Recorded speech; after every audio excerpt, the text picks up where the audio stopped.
All right, good afternoon. We're going to go on to chapter 7 called The Golden Room next. I'm going to scoot the chair over and I'm going to sit back in my recliner.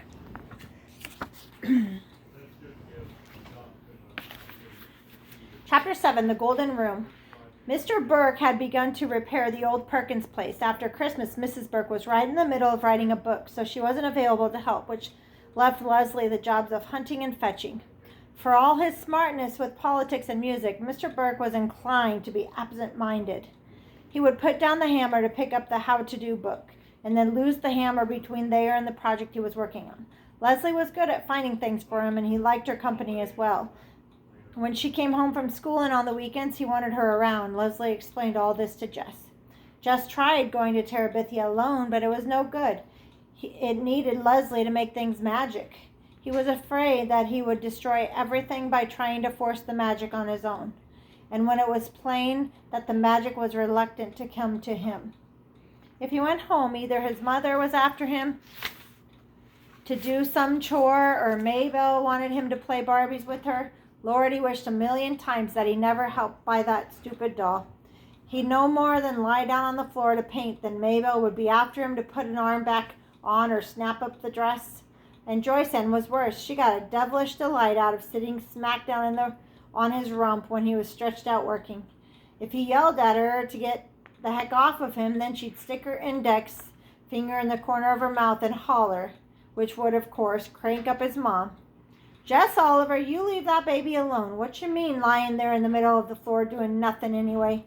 Didn't I tell you I couldn't cook supper before you chopped wood for the stove? Sometimes he would sneak down to the old Perkins place and find Prince Terrian crying on the porch, where Mr. Burke had exiled him. He couldn't blame the man. No one could get anything done with that animal grabbing his hand or jumping up to lick his face. He'd take PT for a romp in the Burke's upper field if it was midday. Miss Bessie would be mooing nervously from across the fence. She couldn't seem to get used to yipping and snapping, or maybe it was the time of the year, the last dregs of winter spoiling the taste of everything. Nobody, human or animal, seemed happy. Except Leslie. She was crazy about fixing up that broken-down old wreck of a house. She loved being needed by her father. And half of the time they were supposed to be working, they were just yakking away. She was learning. She related growingly at recess to understand her father. It had never occurred to Jess that parents were meant to be understood any more than the safe at the Millsburg First National was sitting around begging him to crack it. Parents were what they were, and it wasn't up to you to try and puzzle them out. There was something weird about a grown man wanting to be friends with his own child. He ought to have friends his own age and let her have her fun. Jess's feelings about Leslie's father poked up like a canker sore. You keep biting it and it's bigger and worse instead of better. You spend a lot of time trying to keep your teeth away from it. Then, sure as Christmas, you forget the silly thing and chomp right down on it. Lord, that man got in his way. It even poisoned what time he did have with Leslie. She'd be sitting there bubbling away at recess, and it would be almost like old times. And then, without warning, she'd say, Bill thinks so-and-so. Chomp right down on that old sore. Finally, she noticed. It took her until February, and for a girl as smart as Leslie, that was a long, long time. Why don't you like Bill? Who said I didn't? Jess Aarons, how stupid do you think I am? Pretty stupid sometimes, but what he actually said was, what makes you think I don't like him? Well, you never come to the house anymore. At first, I thought it was something I'd done, but it's not that. You still talk to me at school, and lots of times I see you in the field playing with PT, but you don't even come near the door. Well, you're always busy. He was uncomfortably aware of how much he sounded like Brenda when he said that. Well, for spaghetti sauce, you could offer to help, you know. It was like all the lights coming back on after an electrical storm. Lord, who was this stupid one now? Well, still, it took him a few days to feel comfortable around Leslie's father. Part of the problem was he didn't know what to call him. Hey, he'd say, and both Leslie and her father would turn around. Mr. Burke? I wish you'd just call me Bill, Jess. Yeah, he fumbled around with the name for a couple more days, and it came more easily with practice. It also helped to know some things that Bill, for all his brains and books, didn't know. Jess found he was really useful to him, not a nuisance to be tolerated or set out on the porch like PT. "You're amazing," Bill would say. "Where did you learn that, Jess?" Jess never quite knew how he knew things, so he'd shrug and let Bill and Leslie praise him to each other, though the work itself was praise enough. First, they ripped out boards that covered the ancient fireplace, coming upon the rusty bricks like prospectors upon the mother's load. Next, they got the old wallpaper off the living room wall, all 5 garish layers of it. Sometimes, as they lovingly patched and painted, they listened to Bill's records or sang. Leslie and Jess teaching Bill some of Mrs. Edmund's songs, and Bill teaching them how he knew, or some that he knew. At other times, they would talk. Jess listened wonderingly as Bill explained things that were going on in the world. If Mama could hear him, she'd swear that he was another Walter Cronkite instead of some hippie. All the Burks were smart. Not smart, maybe, about like fixing things and growing things, but smart in a way Jess had never known real-life people to be. Like one day while they were working, Judy came down and read out loud to them, mostly poetry and some of it in Italian, which of course Jess couldn't understand. But he buried his head in the rich sound of the words and let himself be wrapped warmly around in the feel of the Burke's brilliance. They painted the living room gold. Leslie and Jess had wanted blue, but Bill held out for gold, which turned out to be so beautiful that they were glad they'd given in. The sun would slant in from the west in the afternoon until the room was brimful of light. Finally, Bill rented a sander from Millsburg Plaza, and they took off the black floor paint down to the wide oak boards and refinished them. "No rugs," Bill said. "No," agreed Judy. It would be like putting a veil over the Mona Lisa."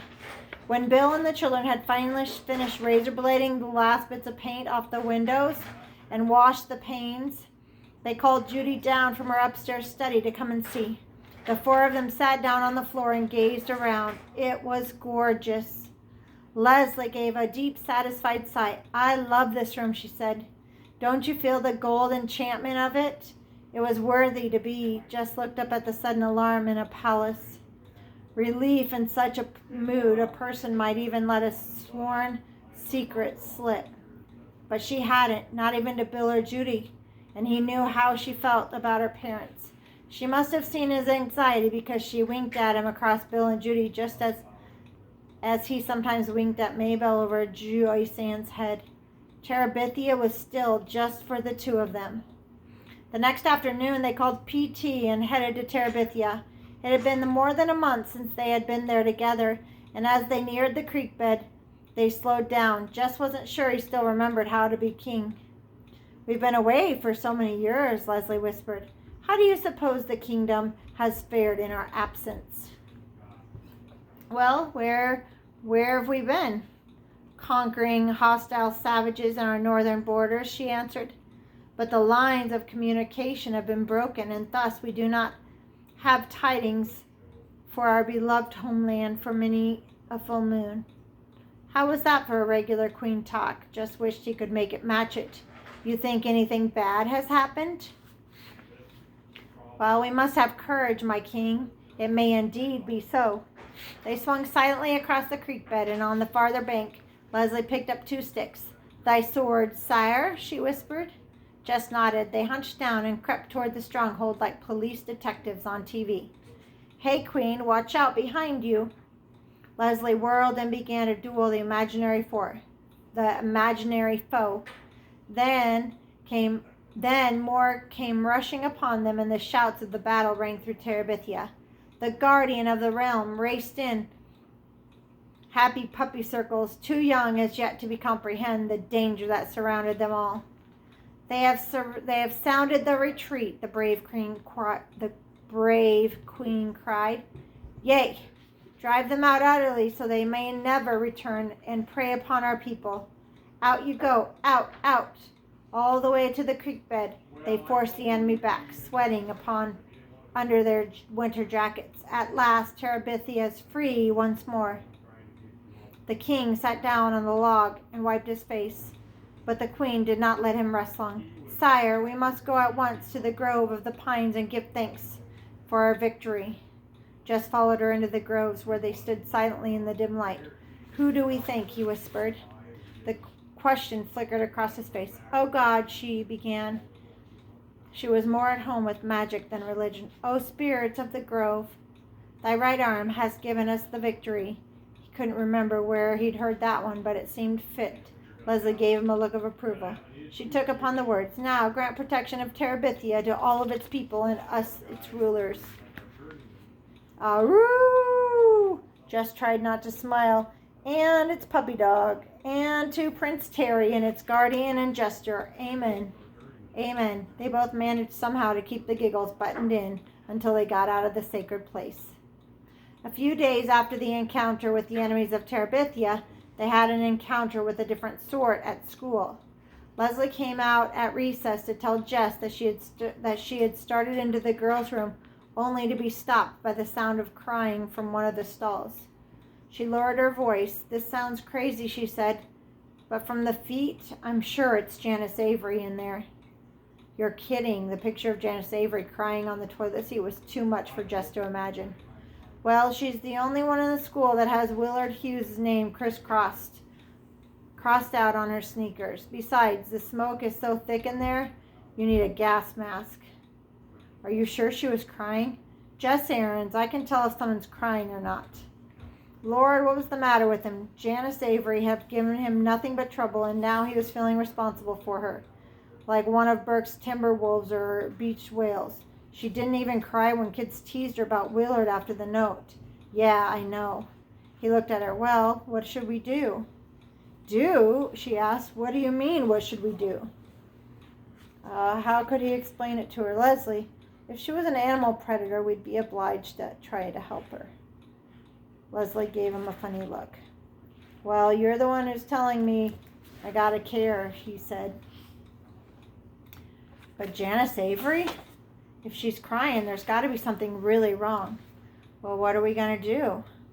He flushed. "I can't go in no girl's room." "Oh, I get it. You're going to send me into the shark's jaws?" "No, thank you, Mr. Aarons." "Leslie, I swear, I'd go in there if I could." He really thought he would, too. "You ain't scared of her, are you, Leslie?" He didn't mean it in a daring way. He was just dumbfounded by the idea of Leslie being scared. She flashed her eyes at him and tossed her head back in the proud way she had. "Okay, I'm going in, but I want you to know, Jess Aarons, I think it's the dumbest idea I've ever had in your life." He crept down the hall after her and hid behind the nearest alcove of the girls' room door. He ought to at least be there to catch her when Janice kicked her out. There was a quiet minute after the door swung shut behind Leslie. Then he heard Leslie saying something to Janice. Next, a string of cuss words, which were too loud to be blurred by the closed doors. This was followed by some loud sobbing, not Leslie's, thank the Lord, but some sobbing and talking mixed up in the bell. He couldn't be caught staring at the door of the girls' room, but how could he leave? He'd be deserting the line of fire, and the rush of kids into the building settled in. He let himself be caught up in the stream and made his way to the basement steps, his brain still swirling at the sound of the cussing and sobbing. Back in the 5th grade classroom, he kept his eyes glued on the door for Leslie. He half expected to see her come through the flat and straight out like a coyote on the Roadrunner. But she came in smiling without so much as a black eye. She waltzed over to Mrs. Myers and whispered her excuse for being late, and Mrs. Myers beamed at her with what would become known as the Leslie Burke special. How was he supposed to find out what happened? If he tried to pass a note, the other kids would read it. Leslie sat way up in the front corner, nowhere near the wastebasket or a pencil sharpener. So there was no way he could pretend to be heading somewhere else and sneak a word to her. And she wasn't moving in his direction, that was for sure. She was sitting straight up in her seat, looking as pleased with herself as a motorcycle rider who'd just made it over 14 trucks. Leslie smirked clear through the afternoon right on to the bus, where Janice Avery gave her a little crooked smile on the way to the back seat, and Leslie looked over at Jess as if to say, "See?" He was going crazy wanting to know. She even put him off after the bus pulling away, pointing her head at Mabel as if to say, "We shouldn't discuss it in front of the children." And finally, in the safe darkness of the stronghold, she told him. "Do you know why she was crying?"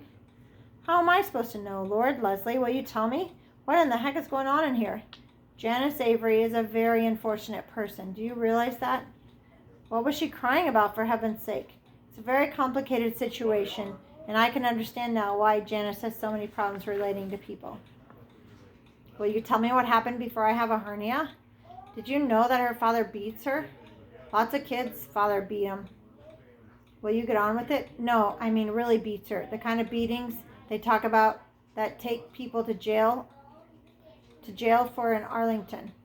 She shook her head in disbelief. You can't imagine. Is that why she was crying? Because her father beats her? Oh no, she gets beaten up all the time. She wouldn't cry at school about that. Then what was she crying for? Well, Lord, Leslie was loving this. She's stringing him out forever. Well, today she was so mad at her father that she told her so-called friends, Wilma and Bobby Sue, about it. Yeah? And those two, she looked at a word vile enough to describe Janice Avery's friends and found none. Those two girls blabbed it all over the 7th grade. Pity for Janice Avery swept across him. Even the teacher knows it. Boy, the words came out like a sigh. That was the rule at Lark Creek, more important than anything Mr. Turner made us and fussed about. That was the rule, that you never mixed up troubles at home with life at school. When parents were poor, ignorant, or mean, and even just didn't believe in having TV set, it was up to the kids to protect them. By tomorrow, every kid and teacher in Lark Creek Elementary would be talking in half snickers about Janice Avery's daddy. It didn't matter, and their own fathers were in the state prison or state hospital or federal prison. They hadn't betrayed theirs, and Janice had. Do you know what else? What? I told Janice about not having a TV and everyone laughing. I told her I understood what it was like to have everyone think that I was weird. What'd she say to that? She knew I was telling the truth, and she even asked me for advice, as if I was a dear Abby. Yeah? I told her just to pretend that she didn't know what on earth Wilma and Bobby Sue had said and where they had gotten such a crazy story, and everybody would forget about it in a week. She leaned forward, suddenly anxious. Do you think that was good advice? Lord, how should I know? Make her feel better. I think so. She seemed to feel a lot better. Well, then it was great advice then. She leaned back, happy and relaxed. You know what, Jess? What? Thanks to you, I now have one and 1.5 friends at Lark Creek School. It hurt him for it to mean so much to Leslie to have friends, when she would learn that they weren't worth having her trouble. Oh, you got more friends than that. Nope, 1.5. Monster Mouth Myers doesn't count. There in their secret place, his feelings bubbled inside of him like a stew on the back of the stove. Some sad for her and her loneliness, but chunks of happiness too. To be able to be Leslie's one whole friend in the world, as she was his, he couldn't help being satisfied about that. And that night, as he started to get into bed, leaving the light off, not as to wake up the little girls, he surprised by Maybelle's shrill little Jess. How come you're still awake? Jess, I know where you and Leslie go to hide. What do you mean? I followed ya. He was at her bedside in one leap. You ain't supposed to follow me. How come? Her voice was sassy. He grabbed her shoulders and made her look at him in the face. She blinked in the dim light like a startled chicken. You listen here, Maybelle Aarons, he whispered fiercely. I catch you following me again and your life ain't worth nothing. Okay, she slid back into her bed. Boy, you're mean. I had to tell Mama on you. Look, Maybelle, you can't do that. You can't tell Mama about me, where me and Leslie go. She answered with a little sniffling sound. He grabbed her shoulders again. He was desperate. I mean it, Maybelle. You can't tell anybody, nobody, nothing. And he let go. No, I don't want to hear about you following me or squealing to Mom ever again, you hear? Why not? Because if you do, I'm going to tell Billie Jean Edwards you still wet the bed sometimes. You wouldn't. Boy, girl, you just better not try me. He made her swear on the Bible never to tell, never to follow, but still lay awake a long time. How could he trust everything that mattered to him, that sassy 6-year-old? Sometimes it seemed to him that his life was delicate as a dandelion, and one little puff in any direction, and it was blown to bits. All right, that's chapter 7. Next chapter will be 8, called Easter.